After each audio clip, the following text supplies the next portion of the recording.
So today I'm going to be focusing on a topic that is common in many of our lives, whether we choose to accept it or not, and that is self-sabotage. If you're interested, keep watching.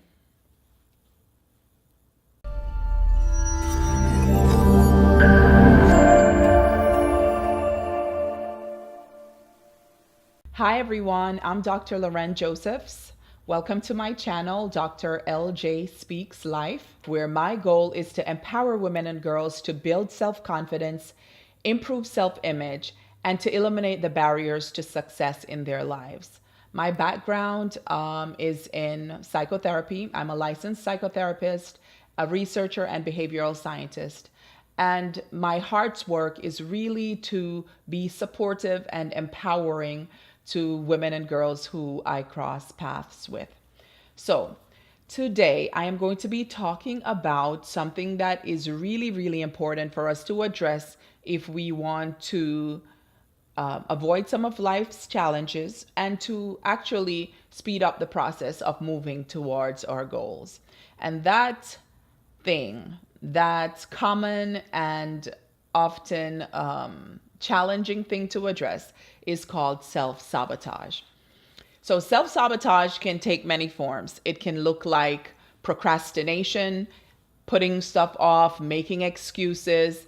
It manifests itself as failure to achieve goals. Sometimes for some of us, it manifests itself as overeating, involvement in drug use. It may show its face in our relationships. We may find a relationship that is one that we have always thought we wanted. Things are going well, and then we do something that sets it off course. So self-sabotage looks like different things for different ones of us. But the bottom line is that it impacts us all negatively and ends up interfering with our life's goals. So one of the main reasons why we engage in self-sabotaging behaviors is because of the thoughts that we have about ourselves, the way that we feel about ourselves, whether that has been expressly accepted or whether it's something that we are not even actually aware about. We often engage in self-destructive thinking. Our thoughts skew negative. Actually, some studies have shown that up to 80% of our thoughts are negative, and 95% of our thoughts are repetitive.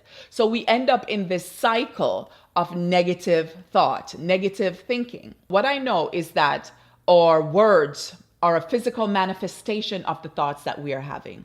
So what are you thinking? What are the thoughts that you're having? Because that's going to drive the words that come out of your mouth. Are your words uplifting? Are they encouraging? Are they kind? Are they supportive? Or are they destructive?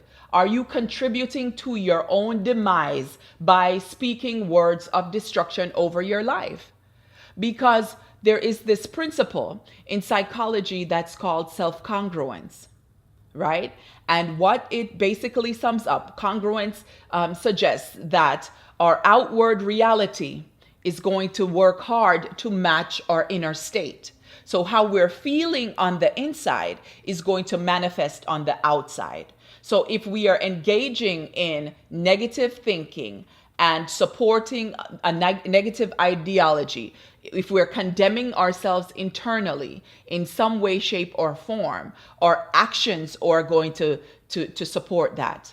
Because we seek to be in a state of harmony. We seek to be in a state of congruence. So the first place to check if you are engaging in self-sabotaging behaviors is, what am I thinking? Am I affirming myself? Do I believe that I can do the things that I set out to believe to do? Because if not, your mind is going to work to help you to bring forth to reality the things that you think about on a day-to-day basis. That's number one. The second reason we sabotage ourselves, and it's connected to the first reason, is because we feel that there are limits. There's a box in which we exist, and there are upper limits. There's an upper threshold to what we can achieve.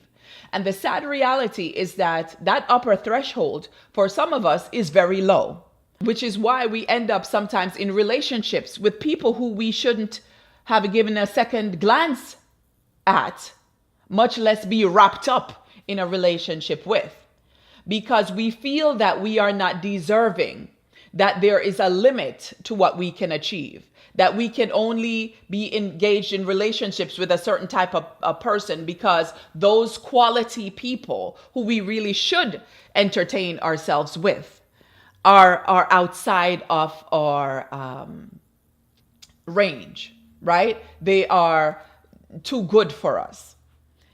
And, sometimes the ways that we are raised feeds into this. When we are acting in certain ways, people ask us, who do you think you are? Well, I, for one, think that I am a wonderful, worthy, deserving human being. But sometimes people try to chop us down a notch. And unfortunately, for some of us, that was in our homes growing up, right?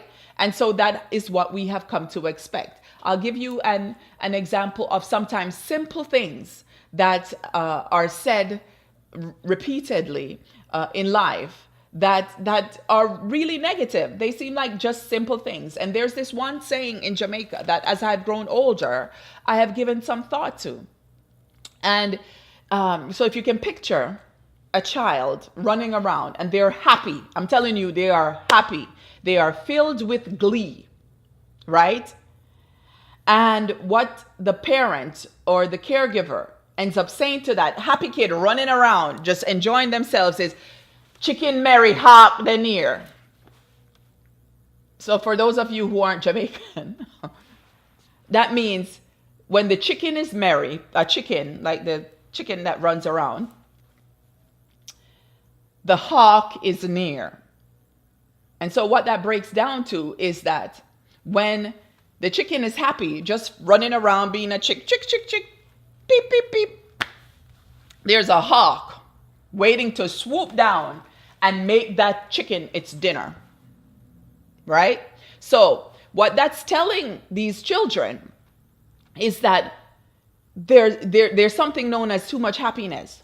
You should temper your happiness. You should tone down your happiness a notch, right? Because lurking right behind the bush of your happiness is some destruction. I reject that notion. I reject it. I reject that notion. I refuse to entertain a thought that tells me that when I'm happy, I need to be wary because some danger lurks. Some destruction is waiting to happen. I reject that notion. I reject that notion. And so because what happens is that in our lives, in lives there are peaks and there are valleys. So there's the expectation that at sometimes we'll be in low points because of whatever our experiences are at that particular point in time. So if we are not to be as happy as we are when we're happy, we're supposed to be just a little less happy, a little bit more sad. And then we're sad in there because there's no saying that says, limit your sadness, right? That's often used. So there's no saying that says that, but there's a saying that says you can't be too happy. So we're not supposed to be as happy when we're happy, and there's nothing that's telling us that we're not supposed to be as sad when we're sad. So we go through lives being in a state where there's not the maximum joy, right? And so I reject that notion. But we end up in self-sabotaging behaviors because of some of those core beliefs that we have that are tied into our childhood experiences, right? We engage in self-sabotaging behaviors because we believe there is a boundary. There's a limit to what we can achieve. And when we start stepping outside of that limit, then there's this thing that goes off in our mind. Because remember, congruence, we're trying to have the outside match the inside. If we're thinking, whoa, there's a hawk flying around to swoop in, then we tone it down. We try to match the outside. We temper our joy, right? So the second reason why we engage in self-sabotaging behaviors is because we believe that there's only so much.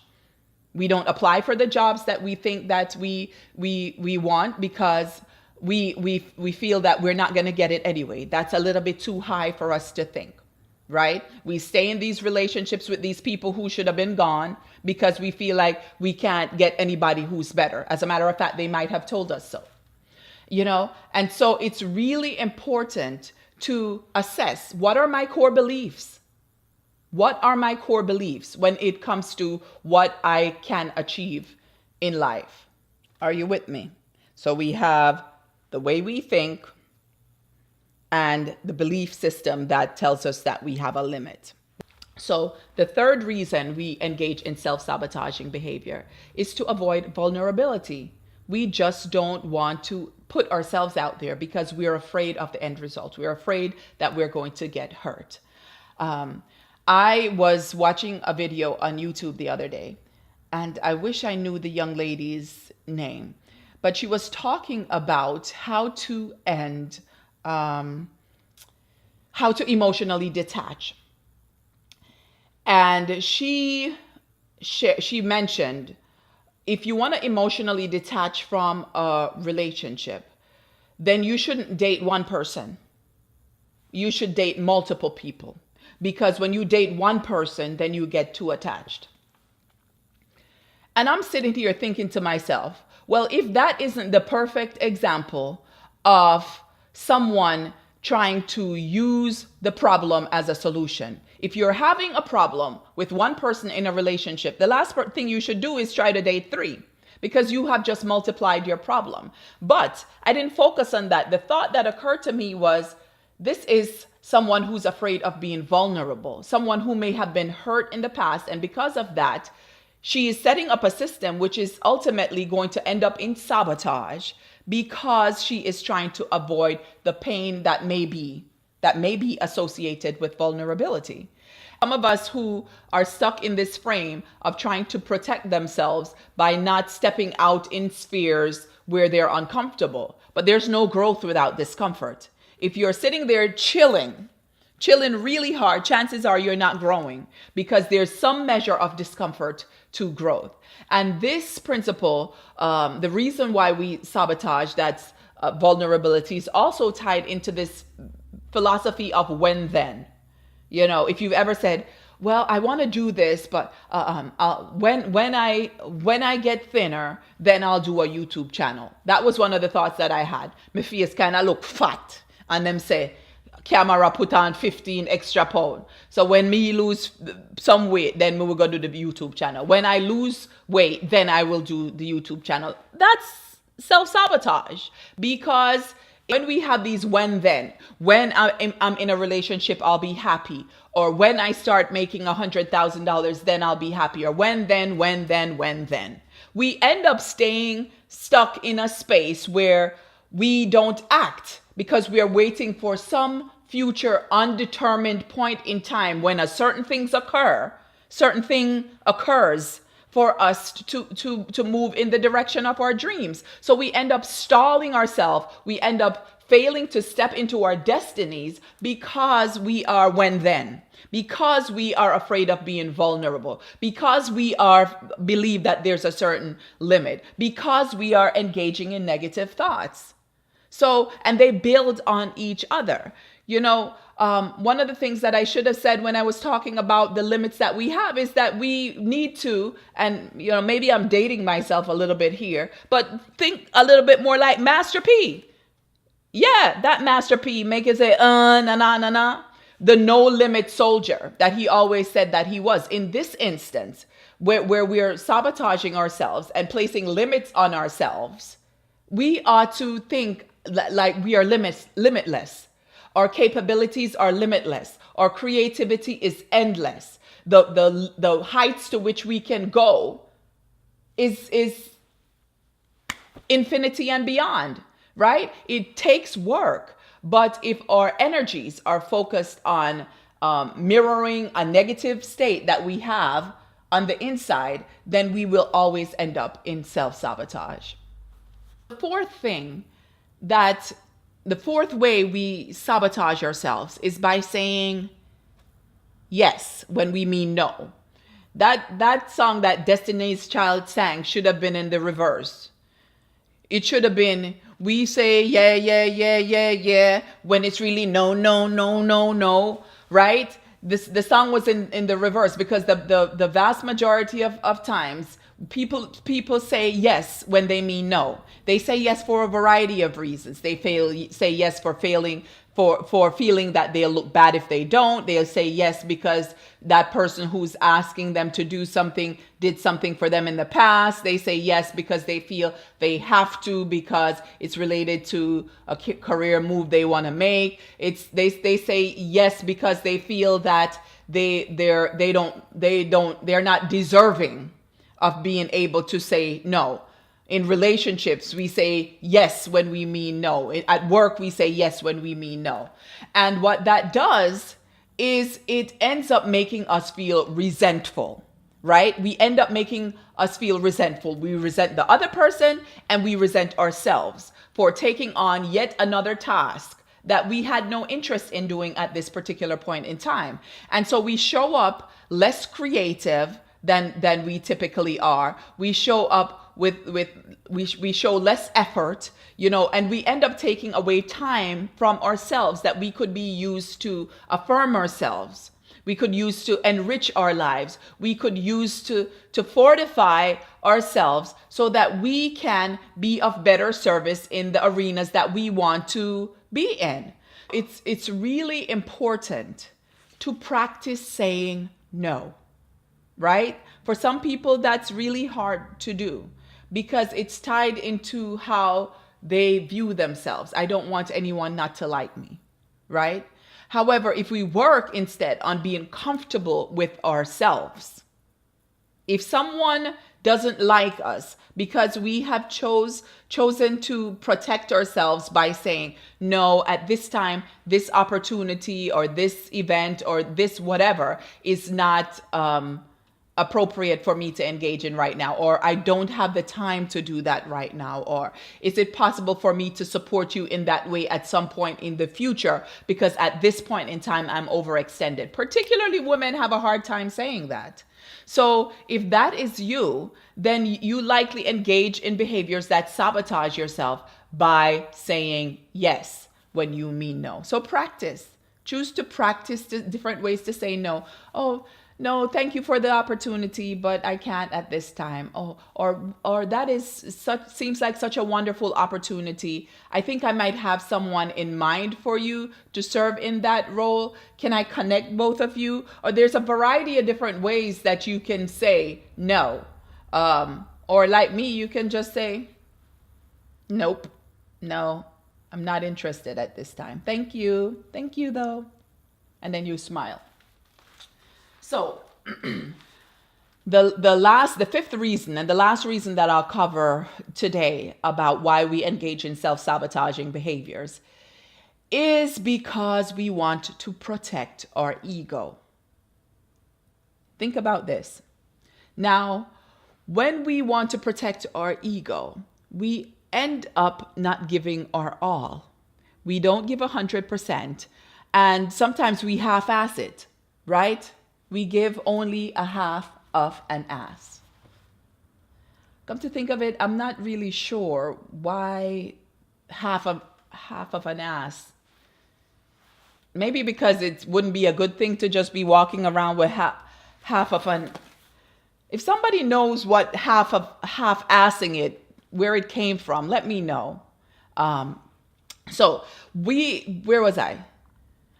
Okay, so if we want to protect our ego, and so we don't give it 100%, or we start to prepare late for it, and it's to protect our ego, because if we don't give it 100%, then we can end up saying, if things don't go well, it's because I didn't give it 100%, or it's because I didn't start as early as I should. And we make all these excuses. We tie in all of these excuses. But the reality is we are afraid of failing. People like to think that self-sabotage is being afraid of success. I say it's a fear of failure. We don't want to fail, because imagine now if you gave it your all and then you still failed, then a voice inside your head is going to be saying, wow, I gave it my all and I still didn't do well. This is the thing that I thought I wanted to do. So that makes me a failure. That makes me a failure. If I fail at something, it's about me. It's something that is wrong with me that made me fail at this thing. So instead of doing that, because we're afraid of bruising our ego, we end up not giving it our all. We end up sabotaging ourselves by procrastinating. But procrastination is fear, is self-doubt. As a matter of fact, perfectionism is procrastination, is self-doubt, is fear. And those are all ways we engage in self-sabotaging behaviors. So when you half-ass it, a lot of times it's about protecting your ego. And as I just reached back to my butt when I said half-ass, I just had a thought. I had an aha moment. Wow. I just had an aha moment. I think it just occurred to me that half-assing it doesn't come from your butt or ass, the colloquial way of referring to your buttocks. It comes from a half of an ass. Or remember, donkeys are called asses. So a donkey is a beast of burden. So if you're using a donkey to do the work and you only use a half of a donkey, that means you're extending half the energy required to do that work. So I just solved the mystery, you guys. It might not have been a mystery for you, but I just, at this very moment, made sense of what half-assing it mean. I've been walking around all this time since I first heard this phrase in America, thinking that half-assing it meant not having half of your ass. But I only have a PhD, guys. So I'm sorry if I should have known that. Anyway, I might edit all that out so you won't be privy to my thought processes. So what are the five? The five are engaging in negative behaviors, putting limits around yourself, feeling that there are limits instead of acting like Master P, a no-limit soldier. Third one is to avoid vulnerability. The fourth one is saying yes when you mean no. And the fifth one is to protect your ego. So how do you work on addressing these things? How do you work on fixing the self-sabotaging behaviors in your life? One way is to watch your words. Speak life into your life. Recognize that when you are speaking negatively, when you're focusing on destruction, when you're focusing on lack, when you're focusing on despair, when you're focusing on doom, when you're thinking that a chicken hawk is about to swoop down and ruin your happiness, that is a manifestation of what is going on the inside. So work to address. It's hard to watch your thoughts. It's easy to watch your words. So because they are there live and in living color. So when you first start this process, focus on the things you're saying, and then accept the fact that you are thinking thoughts that are leading to your communication of destruction in your life. And instead of speaking doom, gloom, destruction, death, mayhem, lack, despair, then you speak life. You speak abundance. You speak positivity. You focus on kindness. You focus on truth. You focus on the things that are well. You focus on gratitude, right? Be grateful for the things that are well in your life. Focus on those things, because remember, what you focus on expands, right? And so I'm going to end it there for today. If you have any thoughts, or if you want to share about your experiences with self-sabotaging behaviors, or if you've had any aha moments, or if you want to share about how you have addressed sabotaging experiences in your life, then please leave a comment for me, and leave a comment on things that you would like me to focus on in the future on this channel. That would be really helpful to me. But I will end it there by saying, as always, don't forget kindness and truth. Wear it like a necklace. Write it on your heart. Take care, everybody. Be safe out there. Walk good.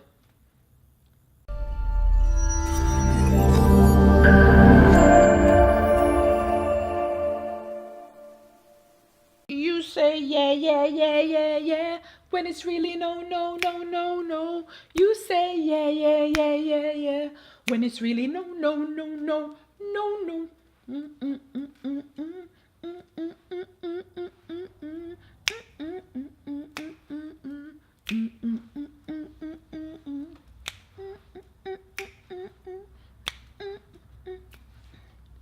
Speak life, speak life.